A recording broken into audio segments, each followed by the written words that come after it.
Et c'est donc Vincent Bois, les équipes d'analyse d'IG qui sont à mes côtés pour entamer cette édition. Vincent, bonjour et bienvenue. Bonjour. Vous êtes avec nous chaque lundi. IG, partenaire du plan de trading de Smart Bourse, avec cette question effectivement, et on peut prendre d'ailleurs une vue franco-française à travers l'indice CAC 40, qui a été un des indices qui a le mieux profité du rallye d'automne jusqu'à présent. Vincent, 9 semaines de hausse consécutive pour l'indice CAC. Certes, la semaine dernière a été une semaine avec une dynamique un peu moins folle que les précédentes. On sent bien qu'on commence à plafonner au-delà des 6700 points pour l'indice CAC 40, ce qui fait que tout le monde aimerait bien voir une petite correction ou un petit retracement peut-être de ce mouvement de hausse qui aura été intense depuis plus de 2 mois maintenant.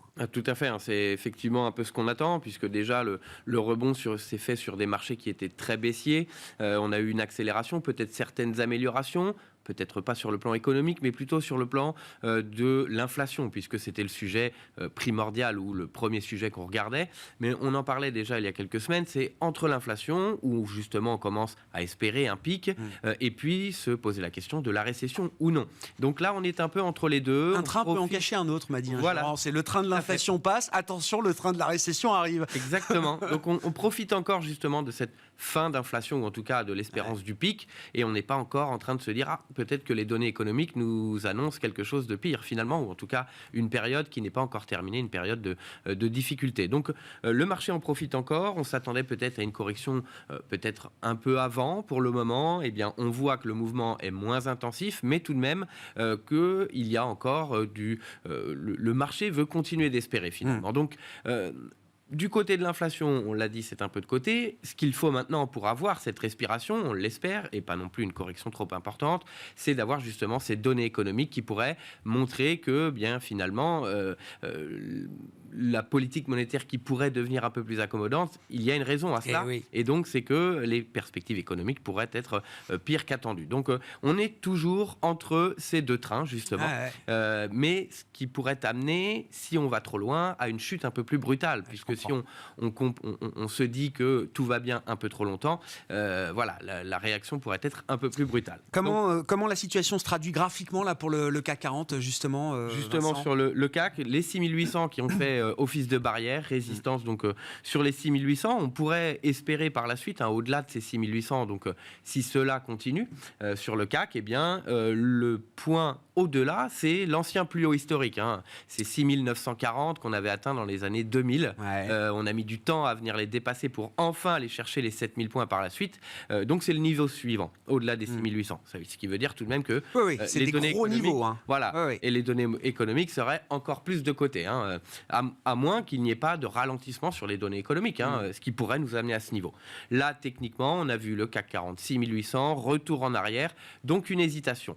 Il y a quelques données économiques, on l'a vu en Europe, les PMI qui n'étaient pas très bons en Europe, et puis aux États-Unis cet après-midi, l'ISM, qui pourrait amener peut-être justement à un peu plus d'inquiétude sur l'économie, et pourrait nous amener à par ricochet, c'est aux États-Unis, mais également en Europe, à revenir sous les 6700 et le point que l'on va chercher vers les 6600, 6620 points.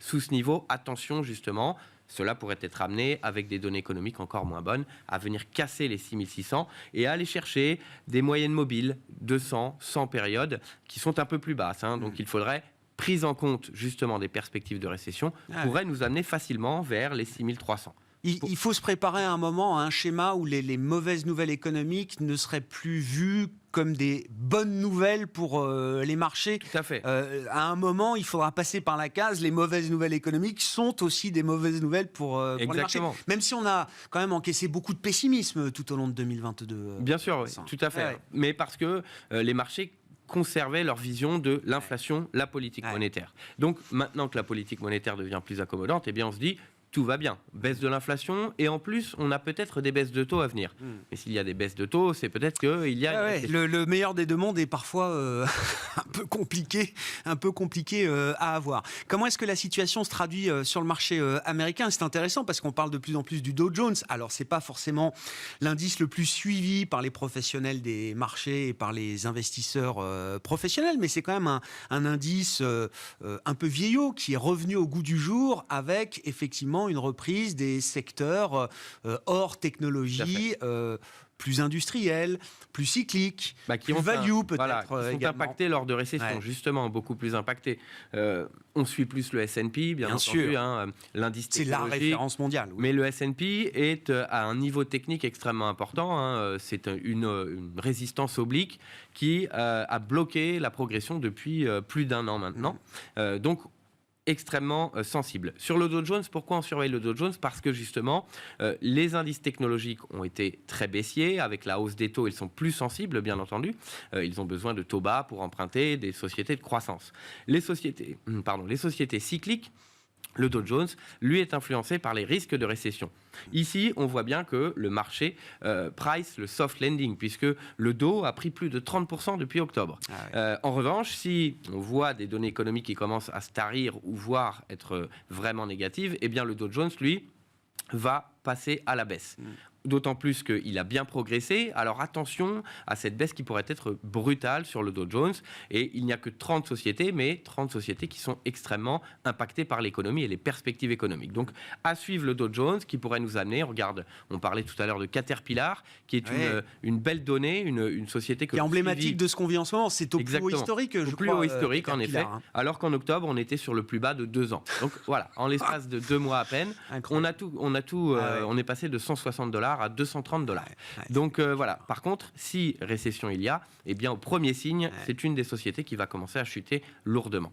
Bon, d'un excès à l'autre, le marché cherche peut-être un nouvel équilibre qui soit en phase avec ce qu'on peut attendre de la macroéconomie en 2023.